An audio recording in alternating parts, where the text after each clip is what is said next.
आज एक और बड़ी डील होने वाली है। सोना बीएलडब्ल्यू के जो को प्रमोटर हैं ब्लैकस्टोन कुछ हिस्सा बेचते हुए दिखाई देंगे। याद रखिएगा करीब करीब 4000 करोड़ तक का ये सौदा होता हुआ दिखाई दे सकता है। ब्लैकस्टोन के पास करीब 34.12% हिस्सा है। इसमें से माना जा रहा है कि करीब करीब 13% हिस्सा वो इस ब्लॉक डील के जरिए बेचते हुए दिखाई देंगे। इंपॉर्टेंट ये है कि जो प्राइस तय की गई है वो 500 रुपए प्रति शेयर के आसपास बेस प्राइस है, जो कल की क्लोजिंग प्राइस के मुकाबले थोड़ा सा डिस्काउंट पर होता हुआ दिखाई देगा। लगभग 7% के डिस्काउंट की बेस प्राइस तय की गई। अब देखते हैं यहाँ पर किस तरह का एक्शन बनता है और लार्जली दूसरे कौन से नए खिलाड़ी आकर लेते हैं इस पर्टिकुलर ब्लैकस्टोन के स्टेक को। तो ये आज की इनफैक्ट बड़ी डील होगी जिस पर लोगों की नजरें रहेंगी।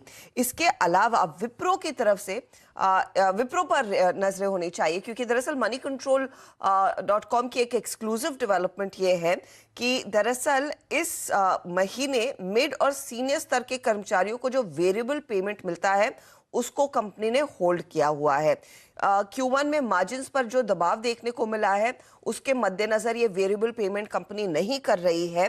जूनियर स्तर के लिए करीब 10 to 15% का वेरिएबल पेमेंट होता है, लेकिन ये क्लियरली बैंड सी है, यानी कि मिड मैनेजर लेवल का जो वेरिएबल पेमेंट है वो 20 से 30% तक जाता है। अब वो पेमेंट्स कंपनी नहीं करती दिखाई देगी। याद रखिएगा Q1 में कंपनी के मार्जिन्स पर प्रेशर आया था। अगर आप quarter on quarter sequential basis पर देखेंगे तो 2% घटे थे वो मार्जिन्स, 15% पर आए थे। ईयर ऑन ईयर 18.8% से घटकर वो 15% पर आए थे। तो क्लियरली मार्जिन्स पर दबाव था। लेकिन एक और चीज आपने जहन में रखनी है कि 1 सितंबर ऑनवर्ड्स कंपनी को अपने जो हाइक्स थे, पे हाइक्स थे, वो देने हैं और उस शेड्यूल में कुछ बदलाव होगा या नहीं उस पर बाजार की नजरें रहेंगी। ये वेरिएबल पे का मामला है जहां पर वो पे आउट्स होते हुए नहीं दिखाई दिए हैं। हालांकि मैं इनफैक्ट कल मिंट की भी रिपोर्ट पढ़ रही थी और मिंट के सवाल पर कंपनी ने रिस्पांस ये दिया था कि जो सितंबर का सैलरी हाइक का जो शेड्यूल है उसमें कोई फेरबदल करने के फिलहाल प्लान्स नहीं है। तो ईदर वेज ये स्टॉक रेडार पर रहेगा कि क्या मार्जिन प्रेशर के चलते ये वेरिएबल पे आउट्स अगर रुक रहे हैं, इसका क्या कुछ स्पिल ओवर इफेक्ट बाकी कंपनियों में भी देखने को मिल सकता है। तो आईटी स्टॉक्स आप रेडार पर रखेंगे जरूर। बीईएमएल आज वैसे बोर्ड बैठक होने वाली थी, वो टल गई है। आपको याद होगा डीमर्जर और लैंड एसेट के लिए बोनस शेयर पर वो विचार होना था, वो अब बोर्ड बैठक 24 तारीख को होने वाली, यानी कि अगले हफ्ते होगी, आज नहीं होगी। स्टॉक थोड़ा सा एक्शन में कर रहा था। ओएनजीसी के लिए एक डेवलपमेंट ये निकल कर आया है कि एक्सॉन मोबिल के साथ कंपनी ने दरअसल एक करार किया है। ये ऑयल एक्सप्लोरेशन के लिए करार है।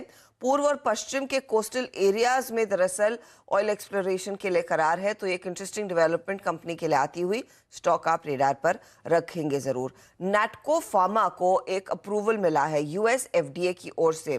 जेनरिक है योनडेलिस इंजेक्शन। योनडेलिस इंजेक्शन इंपॉर्टेंट इसीलिए है क्योंकि ये दरअसल कैंसर ट्रीटमेंट के इलाज में इस्तेमाल किया जाता है।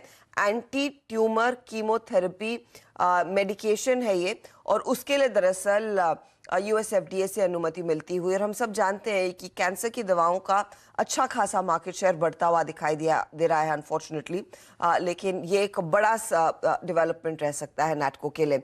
टेलीकॉम कंपनियों का डेटा आया है तो रिलायंस जियो ने करीब 42.23 लाख नए ग्राहक जोड़े थे। भारती एयरटेल ने लगभग 8 लाख नए ग्राहक जोड़े थे। वोडाफोन ने करीब 18 लाख ग्राहक गंवाए थे। लेकिन ये जून का डेटा है तो बैक एंडेड डेटा है, लेकिन स्टॉक्स आप नजर में रख सकते हैं। रखिए इन तमाम स्टॉक्स को रडार पे। अमित जी, आपके फोकस में कौन सा स्टॉक, प्रेफर्ड ट्रेड कौन सा आज का? जी आशीष जी, कैनरा बैंक में एक प्राइस वॉल्यूम ब्रेकआउट देखा है। 239 का प्राइस है, बाय की सलाह है। 235 का स्टॉप लॉस और 247-48 के टारगेट्स। एक और स्टॉक आइडेंटिफाई किया जुबिलेंट फूडवर्क्स, इसमें भी एक अच्छा प्राइस वॉल्यूम ब्रेकआउट है। 606 का प्राइस है, 596 का स्टॉप लॉस रखूंगा और 625 के टारगेट्स रहेंगे जुबिलेंट फूडवर्क्स में। Canara bank, Jubilant FoodWorks. और कैनरा बैंक जब से वो मैनेजमेंट से बातचीत हुई उसके बाद से अच्छा मूव लगातार देते ही चले जा रहा है। कल भी बहुत अच्छे मूव्स बने थे इस बैंकिंग स्टॉक में। रखिए आज के प्रेफर्ड ट्रेड।